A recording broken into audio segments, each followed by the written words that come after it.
Welcome to Lingala Institute. My name is Jonas Lusalusa. I'm Congolese from Kisangani. This Lingala lesson is about repeated words. It is made of 3 examples. Example 1. Where is Mustapha? Mustapha aza wapi? I don't know. I saw him passing here with his bicycle.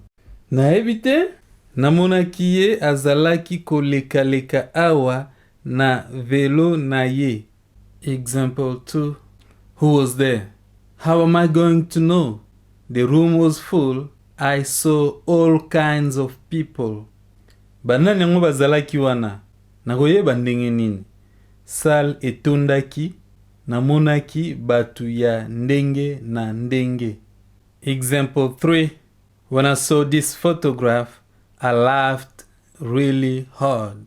Leur na monaki foto oyo na seki na seki na seki.